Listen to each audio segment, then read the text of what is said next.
About a year ago, I made a video on Subnautica, and why it's my favorite survival game. I don't really think that video is all that great anymore. In fact, it makes me fucking cringe. But in that video, I went over how I could tolerate its typical boring survival game tropes of crafting and building because of the horrifying underwater atmosphere it provided. Looking for the right rock became a lot more interesting when you had to deal with being submerged in a scary fucking ocean. I don't know if it's one of the best games ever made or anything, but there's nothing really like it that I can think of.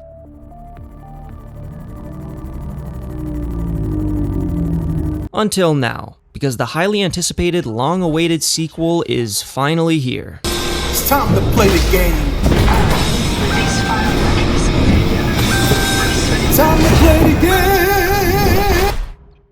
So I think it's important to keep in mind that this game is not finished. It's in its early access phase and therefore still a work in progress. I personally hate that we have to live in a world where the thing you purchase isn't actually complete yet, but I think that what is here so far still holds water. Starting with the visuals, which are simply amazing as usual. The skybox, the lighting and shadows, even the detail on my own fingernails, holy shit. The environments are once again just absolutely beautiful and alive, and what the... Oh, this fish thinks my tadpole is another fish. That's just cute. Gameplay-wise, it's very much Subnautica 2. I mean, if you play this game right after the original, it's like you never escaped that first planet. You traverse in the same way, you craft in the same way, many of the original tools return, but with sexier graphics this time. The sea glides are now wake makers. The sea moth is now the tadpole. The game loop is very much the same in how you explore, find shit, craft shit, and repeat. But that's not to say that this is literally just the first game, but with the number 2 slapped onto it like it's a fucking Call of Duty game or something. Building has way more depth to it in the amount of new structures you can make and in the way that you can adjust the width and angles of them. You won't really see examples of that in this video since my base has about as much detail as Matthew McConaughey's house from True Detective. We got the water current things from Finding Nemo that let you zip around the map and double as a potential power source. We got a little bit of character customization, which sucks because they made the game woke. Multiplayer is also a pretty fucking huge addition, and the fact that it works this seamlessly is pretty amazing. It is sort of a different kind of vibe with other people though. First of all, you're with your friends, so the tone doesn't feel nearly as dire as it is when you're all by yourself. It feels less Jaws and more The Meg, if you get what I'm saying. And secondly, it totally changes the pace of progression. When you play with 3 other people, it feels like you guys are just speedrunning colonization. I mean, we made about 10 hours worth of my solo progress in about 3 hours. We did what people always do.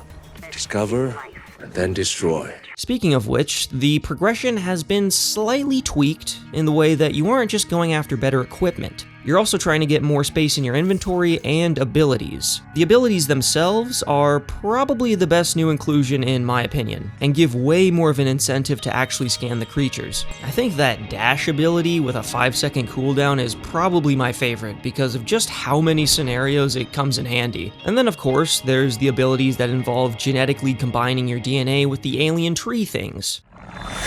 What the fuck is going on here? The story side of the game follows in the footsteps of the original by being as vague as possible about where it's headed. It seems like your main goal this time around is to not build a Jeff Bezos rocket ship and instead get to the big tree thing, I think? I mean, it is totally my fault for being confused since I'm not really taking the time to read all these fucking data logs. I usually just get the headlines from Wheatley over here and then move out. I have a special request, investigator. I still do get some bits and pieces of what's going on from the audio recordings I find, and sometimes they just totally catch me off guard. I can hear the tree twinkle. It wants me to go into the sea and feed myself to it. But overall, I'm still sufficiently entertained by the whole mystery of what happened to the other colonists, what's the deal with the big tree thing, and now I'm just starting to get into the alien civilization shit, which I can't wait to see more of. There have been a few bugs in my experience so far, but I mean, that's sort of bound to happen with early access survival games. Some pop-ins, some dialogue that's definitely not where it's supposed to be. I think the weirdest bug I've encountered so far is one time when I was driving the tadpole back to my base, and I was about 20 seconds away, but then the game just out of nowhere cut to me docking. It looks like I cut the video that way, but no, I totally just time traveled there without an explanation. It's like the game read my mind and was just like, yep, we know where you're going. We'll just take it from here. But what was by far my biggest question going into this game was, would it be able to retain the pants-shitting level of fear I experienced in the original? It's a good question. Yes and no, but still mostly yes. I think they nail that isolating atmosphere vibe that you could feel in the original. Looking down a cliff that goes to hell never fails to launch a shiver up my asshole. Being inside of any wide open space always feels intense, and I didn't mention this in my last Subnautica video, but headphones are an absolute must when you play these games. That extra bit of immersion goes a long way. But as far as the Leviathans themselves go, I don't know. This is probably a personal preference of mine, but I don't think that these new massive collector Leviathans are really doing it for me. I think the animation on their individual tentacles is impressive, and seeing their faint silhouette in the background is classic Subnautica horror. But I just think that the Reaper Leviathans had a way more menacing design to them. I mean, am I wrong? The eyes, the jaws, that fucking death howl.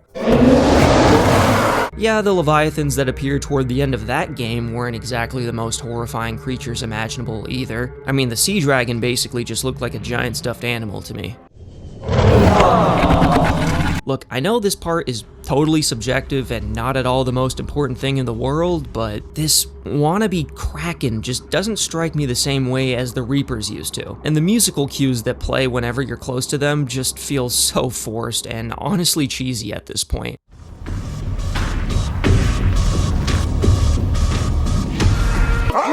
I get it! But whatever shortcomings I might have with the Collector Leviathans are basically solved once I go outside the early access zone to find something like this.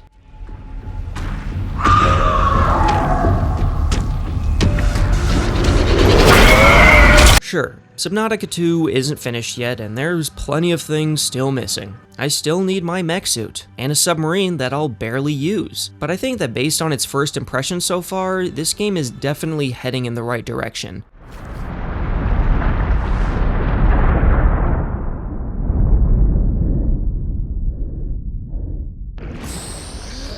That was cool. Whatever small bugs I've experienced will probably get patched if they haven't already, and for whatever weird personal gripes I might have with this game, I think that if you're at least a fan of the original, I'm pretty positive you'll like this game. It's got the beautiful ocean world to explore, it's got the base building, it's got the James Cameron vehicles, it's got the alien mystery, and of course, it's got the horror. I'll probably make another video on this game in the future when there's a lot more to talk about, but I can't wait to see where Unknown Worlds goes with this. Thanks for watching.